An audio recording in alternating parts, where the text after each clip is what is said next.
Pour ce qui est du match de Chevalier, donc déjà gros big up à lui parce que franchement pour un premier match, il n'y a pas plus bourbier. Le mec qui vient en super coupe alors que le mec il n'a pas participé au chef-d'œuvre collectif de l'année dernière. Donc finalement il se retrouve à un match où il pourrait estimer qu'il mérite pas trop d'y être. Il y a l'histoire de Donnarumma qu'on connaît tous, donc je pense que ça doit un peu le perturber aussi parce que c'est une histoire qui est pas évidente. En plus, c'est son premier match avec le PSG et c'est un match à enjeu. Donc ça, c'est quand même une particularité. Normalement, surtout pour un gardien de but, il faut que tu prennes tes marques. C'est après quelques matchs que tu commences à trouver aussi tes repères, tes automatismes avec les défenseurs. Voilà, donc là, il fallait qu'il soit dans le bain tout de suite. Donc c'était vraiment pas facile.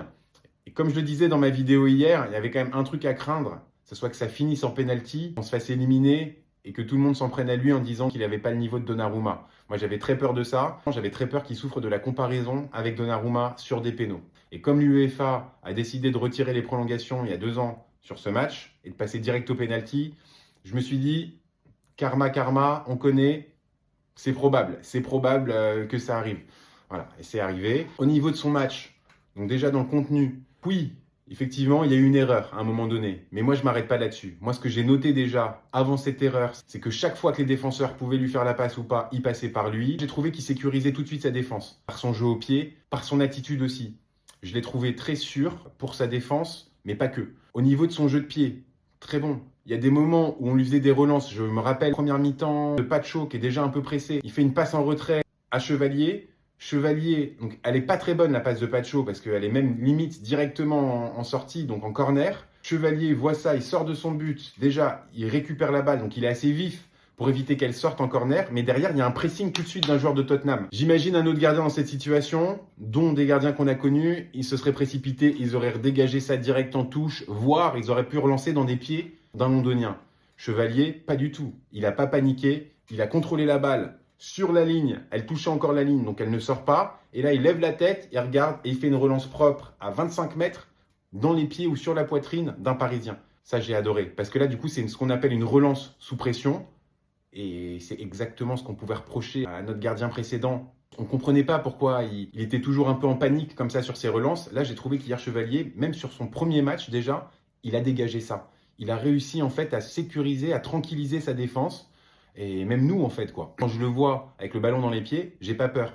Et ça, c'est quand même quelque chose qui est appréciable. Parce que c'est tout ce qu'on cherchait, tout ce qu'on voulait, en fait, chez notre gardien. Donc ça, c'est agréable. Donc maintenant, sur ses arrêts, ses parades, et sur sa présence aussi dans la surface, je trouve qu'il a fait un bon match. Parce que déjà, il y a eu des parades à faire. Première mi-temps, il y a des grosses frappes. Elles sont un peu sur lui, mais il faut quand même les sortir.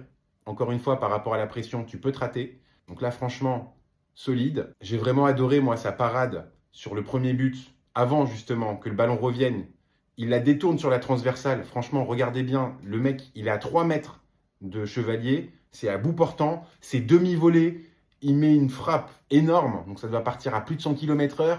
Chevalier, il n'a même pas un quart de seconde pour réagir, il met main ferme, il la sort sur la barre. Ça m'a choqué, franchement. Alors après, pas de chance, évidemment. Elle tombe sur la barre, elle revient pile poil dans les pieds du mec en plus qu'il avait contré de la tête involontairement 2 secondes avant. Enfin, clairement, c'est pas de chance. Par contre, cette parade-là, elle est hyper encourageante. Je me dis, bah ok, donc déjà sur sa ligne, ça a l'air d'être un mec avec des réflexes énormes, peut-être autant, voire plus que Gigio. Donc ça, déjà, c'est très encourageant. Et ensuite, donc il y a sa séance de pénaux. Faut être honnête, hein, quand tu prends un but comme ça en deuxième période, en plus c'était au retour des vestiaires. Donc tout de suite, il n'y a pas pire pour t'annihiler ta confiance. Ils prennent un but tout de suite. Donc je me dis que ça peut lui mettre un gros coup au moral, surtout que c'est un peu de sa faute. Pour le coup, il faut être solide dans ces moments-là. Mais il a été solide. Il n'a rien lâché, il a continué. Je le voyais, il paniquait pas énormément. Il était quand même assez serein, il faisait attention à ses relances. Donc ça déjà, c'est rassurant. Et puis donc, les pénaltys.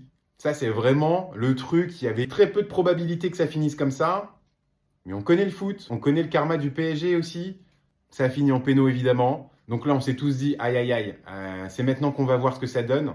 Donc comme je vous dis, au niveau statistique, moi j'avais regardé les stats de Lucas Chevalier sur les pénaltys à Lille. Et sur ses 9 derniers pénaltys, il avait encaissé les 9. Donc honnêtement, c'était pas très rassurant. Maintenant, c'est une science inexacte, hein, les pénaltys. On peut jamais parier à l'avance. Voilà, c'est toi et ta confiance, c'est la réussite des tireurs, c'est l'ambiance, c'est le côté que tu choisis par moment. Donc là déjà, on tire face aux supporters de Tottenham. Donc déjà, c'est pas trop de chance. J'ai beaucoup aimé sa séance de pénalty parce que j'ai trouvé qu'il a dégagé de l'assurance, de la crainte chez l'adversaire. Il n'est pas très grand au final, ce gardien, D'ailleurs, c'est étonnant parce que quand on cherche un peu sa taille partout, il y a des sources complètement discordantes. Il y a des sites qui le mettent à 1m90, 92. Il y a des sites qui le mettent à 1m87. Il y a des sites qui le mettent à 1m89. En fait, on ne sait pas trop, mais j'ai l'impression qu'il n'est pas très grand en taille pure. Par contre, il a une énorme amplitude au niveau de ses bras. J'ai l'impression qu'une fois qu'il allonge ses bras, il est plus grand qu'un gardien de 2 mètres. On le voit d'ailleurs quand il touche la barre comme ça, là, sans sauter sur les pénaux. Je pense que ça, c'est vachement dissuasif pour les attaquants. Bref, en tout cas, j'ai beaucoup aimé sa séance de pénaux. On le sait, hein, mais dans les pénaltys, souvent, il suffit d'en sortir un pour que ça change la séance. Et c'est ce qui s'est passé. Il a sorti le bon pénalty au bon moment. Donc Van de Ven, qui avait en plus marqué le premier but, et bah, du coup, il a pris sa revanche. Le Chevalier dessus, il a réussi à le sortir parce qu'il est parti du bon côté. Il faut aussi noter qu'il est parti sur les 3 premiers pénaltys 3 fois du bon côté, même s'il n'a pas arrêté les 2 autres. Il avait choisi le bon côté. C'est juste que les pénaltys avaient été trop bien tirés, ils étaient vraiment quasi inarrêtables. Et ensuite, donc Mathys Tel, je pense, hein, donc c'est un jeune, en plus c'est un Français, je pense qu'il doit connaître Chevalier, ils n'ont jamais joué ensemble en jeune de mémoire parce qu'ils doivent avoir 1 ou 2 ans d'écart, mais ils se connaissent parce que c'est l'équipe de France, Espoir, U20, U21. Donc j'imagine que Mathys Tel connaissait le talent de Chevalier, ça a dû rentrer un peu dans sa tête. Puis c'est fou quoi, parce qu'en fait Chevalier sur ce penalty, donc déjà Mathys Tel, je trouve que quand il arrive pour tirer, on sent qu'il n'est pas serein. On sent que ça peut être lui la faille. Et en fait, il met trop de temps, je trouve, à tirer son péno. Chevalier, lui, pas de chance. Il part du mauvais côté en plus. C'est le premier penalty où il part pas très bien. Il part un peu trop tôt. Il lui donne une indication. Franchement, Mathys Tel, il n'a plus qu'à la mettre de l'autre côté. Mais non, il la met carrément à côté. Donc ça, c'est un peu notre chance. Je pense que c'est beaucoup lié à l'attitude de Chevalier. Il essaye de le désarçonner un petit peu au moment du tir.